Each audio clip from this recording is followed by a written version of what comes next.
نظام الدین اولیاء علیہ رحمہ کو محبوب الہی کہتے ہیں نا، ان کا واقعہ بھی علماء نے یہ لکھا ہے، صوفیاء نے، کہ ان کے شیخ حضرت بابا فرید الدین گنج شکر رحمۃ اللہ تعالی علیہ ایک دن موج میں آ گئے اور کہا کہ نظام الدین محب بنو گے یا محبوب بنو گے؟ تو یہ بڑی خدمت کرتے تھے اپنی شیخ کی، تو کہا کہ محب بنو گے یا محبوب؟ تو کہا حضرت اگر اجازت ہو تو اپنی ماں کو نہ پوچھاؤں۔ اللہ اکبر! ان لوگوں کی مائیں بھی تو صاحب حال ہوا کرتی تھی، تو کہا کہ اگر اجازت ہو تو اپنی ماں کو نہ پوچھاؤں کہ محب بننا ہے یا محبوب بننا ہے؟ کہا جاؤ تمہیں اجازت ہے۔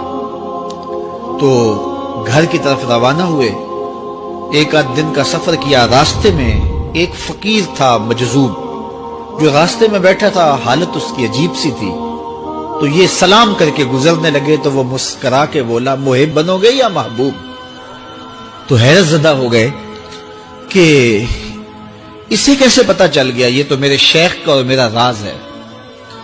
تو رک گئے، کہا کہ حضرت اگر آپ بتا دیں تو بہت اچھا ہو۔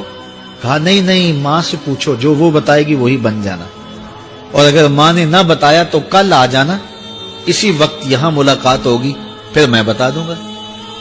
خیر چلے، رات کو پہنچے، والدہ کی خدمت میں سلام پیش کیا، پاؤں دبائے اور کہا کہ شیخ موج میں آ گئے اور کہا محب بنو گے محبوب بنو گے؟ تو میں نے کہا ماں سے پوچھ لوں، تو میں اماں جی آپ سے پوچھنے آیا ہوں، راستے میں یہ واقعہ بھی ہوا۔ تو ماں نے کہا کہ بیٹے تم صبح ناشتہ کر کے پلٹ جانا، اور وہ جو راستے میں تیرے دل کی بات بوجھ گیا وہ کوئی صاحب حال تھا، وہ تمہیں صحیح بتا سکے گا کہ محب بننا کہ محبوب بننا۔ خیر یہ صبح ناشتہ کر کے ماں کے پاؤں پکڑے، اجازت طلب کی اور واپس نکلے، اور وہاں جا کے دیکھا تو کوئی فقیر نہیں ہے۔ بڑے حیرت زدہ ہوئے، دائیں بائیں سے پوچھا کہ یہاں کل ایک بابا بیٹھا تھا، کہا وہ تو کل کے فوت ہو گیا۔ تو کہا اس کی قبر کہاں ہے؟ کہا قبر کس نے بنانی تھی اس کی؟ وہ گندگی کے ڈھیر پہ لوگوں نے پھینک دیا۔ دل میں بڑے حیرت زدہ ہوئے، اتنا با کمال تھا، لیکن اپنی حالت یہ، خیر وہاں چلے گئے اور جا کے کھڑے ہو کے پوچھنے لگے بندہ خدا دل کی باتیں بوجھتا تھا اور میرے ساتھ وعدہ کیا تھا کہ اگر ماں نے نہ بتایا تو کل آنا، اور اپنا پتہ ہی نہیں تھا کہ کیا ہونے والا ہے۔ یہ بات کہی تو بابا اٹھ کے بیٹھ گیا۔ عرش فرش تے بانگا ملیاں تے مکے پہ گیا شور، بلے شاہ سا مرنا نہیں تے گور پیا کوئی ہور۔